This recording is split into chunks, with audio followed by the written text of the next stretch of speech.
नमस्कार दोस्तों, आप सभी को मौनी अमावस्या की हार्दिक शुभकामनाएं। यह दिन मौन स्नान दान पूर्ण पूजा का विशेष महत्व रखता है।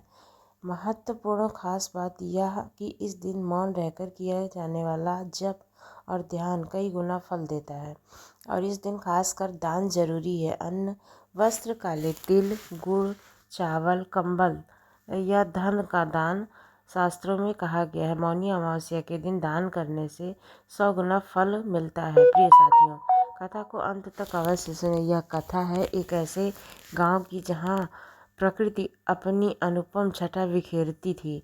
कलकल करती नदियां, हरे भरे खेत और सांझ ढलते मंद पवन में बहती मधुर लोक गीत की धुन। किंतु इस रामायण के बीच में एक भीषण अंधकार भी पनप रहा था। एक ऐसा अंधकार जिसने पूरे गांव के जीवन को निगल लिया था। नियति ने ऐसा खेल खेला था कि नियति के विधि से बचना किसी मनुष्य के लिए असंभव था। उस गांव में एक व्यक्ति रहता था जिसका नाम था भैरव।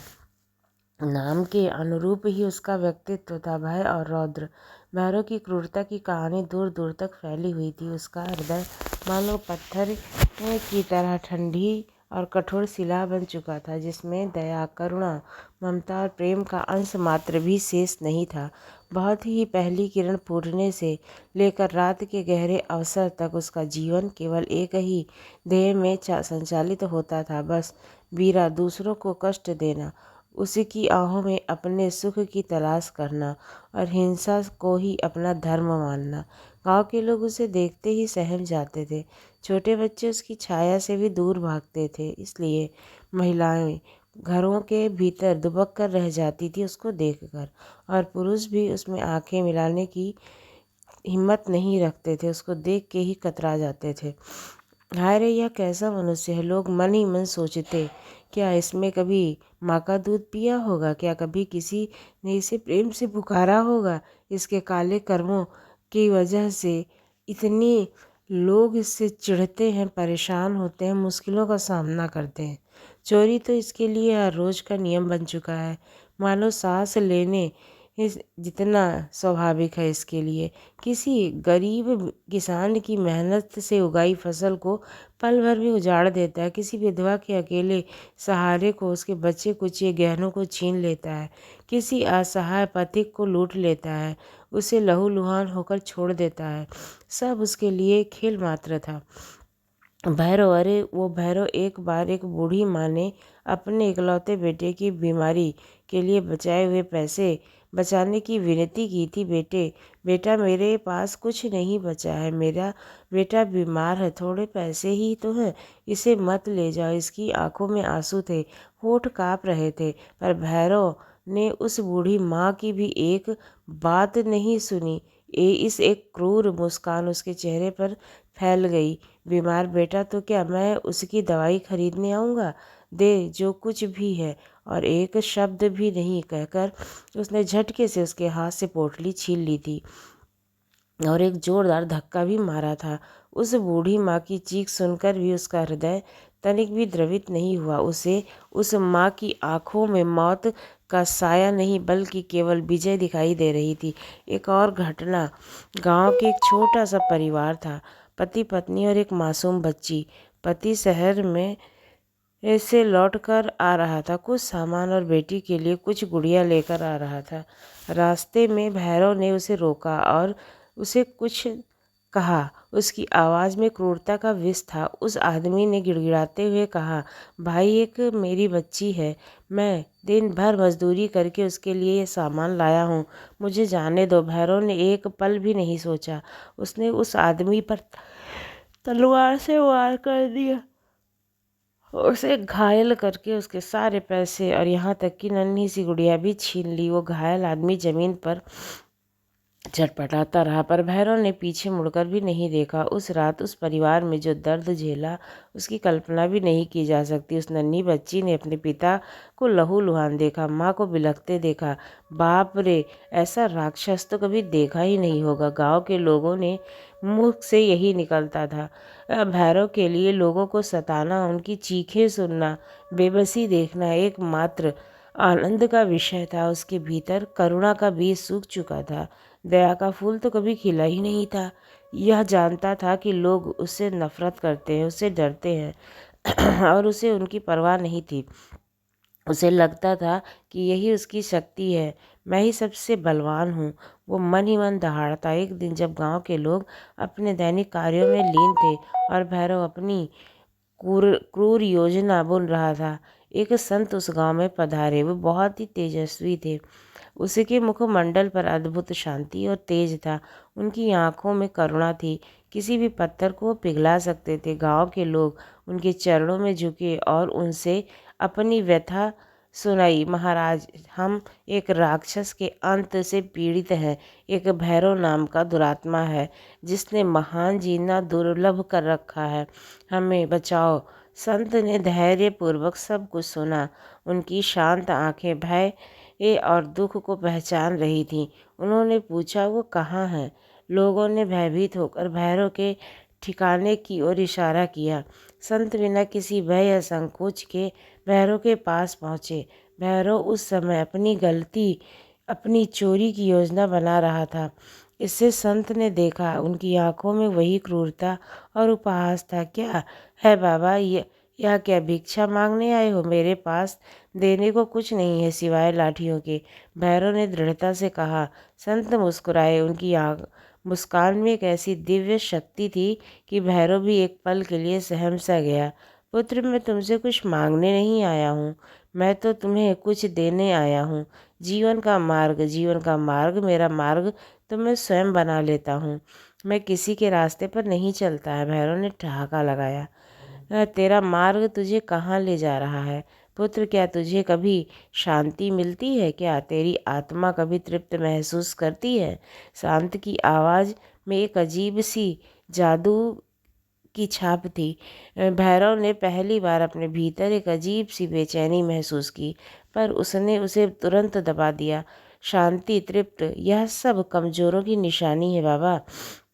मैं इन सब में विश्वास नहीं करता। पुत्र, तूने जीवन भर पाप किए हैं। तेरे कर्मों का बोझ इतना बढ़ गया है कि अब तेरी आत्मा भी करा रही है। भले ही तू उसे सुन पाए या ना, अभी भी समय है। नियति ने तुझे एक अवसर दिया है, एक आखिरी अवसर। भैरव को संत की बातें सुनकर अजीब सा क्रोध आ गया, पर उसकी आंखों में पहली बार एक हल्की सी जिज्ञासा थी। कैसा अवसर? संत ने धीरे से कहा। अगले सप्ताह मौनी अमावस्या है। उस दिन तू गंगा तट पर आ जाना। वहाँ सुबह से शाम तक पूरे दिन मौन धारण करना, एक भी शब्द नहीं बोलना, मन में भी नहीं। और संध्या काल में उस पवित्र मौन के साथ गंगा में स्नान करना। यदि तूने यह कर लिया तो तुम्हारी आत्मा पापों के बोझ से मुक्त हो जाएगी। भैरव को संत की बात बेतुकी लगी। मौन को वो हर समय अपनी शक्ति और प्रदर्शन को ही अपना अस्तित्व मानता था। मौन तो वो समझता नहीं था और हर पल दूसरों को धमाका कर उसकी बात मनवाता था। मौन में, हंसी में, मैं तुम क्या कह रहे हो बाबा? यह तो मेरे बस की बात नहीं है। बस की बात क्यों नहीं है पुत्र? यह तो तुम्हारी आत्मा की मुक्ति का प्रश्न है। एक दिन का मौन और गंगा मैया का स्नान, क्या यह तुम्हारे जीवन के पापों को मुक्त कर पाने में छोटा महसूस हो रहा है? संत ने उसकी आंखों में झांकते हुए कहा। उसकी आंखों में एक ऐसी दृढ़ता थी कि भैरव उसे टाल ही नहीं पाया। कुछ तो था उस संत में जिसने भैरव के कठोर हृदय में पहली बार एक छोटी सी दरार डाली थी। ठीक है, मैं कोशिश करूँगा, भैरव ने बेमन से कह दिया। उसके भीतर एक अजीब सी बेचैनी थी। संत मुस्कुराए और उसका आशीर्वाद देकर उन्हें आगे बढ़ गए। मौनी अमावस्या का दिन आया। भैरव ने रात भर चैन की नींद ली। सुबह उठते ही उसके मन में उथल पुथल मच गई। मौन, भला यह कैसा होता है? उसके मन में हजारों विचार घूमने लगे, पर संत के शब्द उसके कानों में गूंज रहे थे। आत्मा की मुक्ति का प्रश्न था। अब अजीब सी शक्ति उसे गंगा के तट की ओर खींच रही थी। धीरे धीरे गंगा किनारे पहुंचा। सुबह का समय था। कुछ लोग स्नान कर रहे थे, कुछ लोग पूजा पाठ। भैरव एक शांत स्थान पर जाकर बैठ गया और फिर उसने स्वयं को मौन धारण करने का आदेश दिया। पहला घंटा, दूसरा घंटा, उसके लिए एक एक पल सदियों जैसा बीत रहा था। उसका मन उद्दंडता की ओर भाग रहा था। क्या बकवास है, मैं ये क्या कर रहा हूँ? मुझे तो गांव में जाकर किसी का धन लूटना चाहिए और किसी को डराना चाहिए। उसके भीतर की पुरानी आदतें उसे उकसा रही थी, पर संत के शब्द, एक भी शब्द नहीं, मन से भी नहीं, उसे रोके हुए थे। धीरे धीरे जैसे जैसे मौन गहराता गया, बाहरी दुनिया का शोर शांत हो गया और उसके भीतर एक शोर बढ़ने लगा। पहली बार उसे अपने भीतर इतनी शांति मिली थी कि वह अपने मन की गहराइयों को सुन पा रहा था, और वहाँ उसे सिर्फ एक ही आवाज़ सुनाई दी। पाप एक एक करके उसके जीवन के काले अध्याय भूलने लगे। हाय रे बुढ़िया माँ, जिसने मेरी दवाई के पैसे छीन लिए थे। उसकी आंखों में कैसी बेबसी थी। उसका बेटा, क्या वो बचा पाई होगी कि मर गया होगा? एक स्मृति ने उसके हृदय पर हथौड़ा जैसी चोट की थी। बच्चे जिसकी गुड़िया मैंने छीन ली थी, जिसकी चीखें, नन्ही सी आत्मा, मैं कैसे क्या दर्द दे रहा था। उसका पिता भी मर गया होगा या जीवित होगा। अब कभी भी आंसू नहीं बह रहे थे। कितनी जिंदगियां, कितनी बेबसी, मैंने कितने परिवारों को बर्बाद किया, कितने लोगों को भूखा मारा, कितने घरों के दीपक बुझाए। एक एक करके चेहरे उसके आंखों के सामने नाचने लगे। वो किसान जिसकी फसल टूटी और जिसकी फसल उसने लूट ली थी, वो व्यापारी जिसका सामान छीना था, वो युवा जिसे बिना कुछ कारण ही पीट दिया था। मौन में उसे अपने सारे पाप याद आए। हर एक पाप एक भीषण वज्र की तरह उसके हृदय पर वार कर रहे थे। ये क्या, मन ही मन चीख रहा था। उसका शरीर काँप रहा था, उसका शरीर भारी हो गया था। उसे लग रहा था जैसे उसके शरीर में आग लग गई हो। उसके भीतर हर क्षण एक दर्द हो रहा था। दोपहर हुई, सूरज सिर पर चढ़ गया। तपती धूप में भी वह बैठा रहा। मौन ने उसके भीतर एक दर्पण स्थापित किया, जिसमें उसे अपना घिनौना, क्रूर और पापी चेहरा दिखाई दिया। उसे अपनी सारी गलतियाँ, अपनी सारी क्रूरता, अपनी सारी हिंसा किसी फिल्म की तरह लग रही थी, और वो उसका नायक नहीं, दानव लग रहा था। कितना क्रूर है! मैं अपने आप को शक्तिमान नहीं, मैं तो कायर था, जो अपनी शक्ति का उपयोग केवल दूसरों को दुख देने के लिए कर रहा था। उसके मन में पश्चाताप की अग्नि जलने लगी।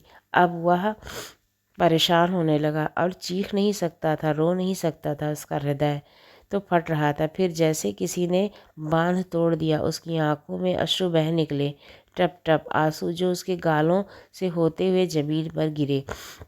यह आंसू केवल दर्द के नहीं थे, यह आंसू जीवन भर के संचित पापों के थे, पश्चाताप की अग्नि में पिघलते हुए हृदय के थे। वे आंसू उसके भीतर की सारी गंदगी को बहा ले जाते थे।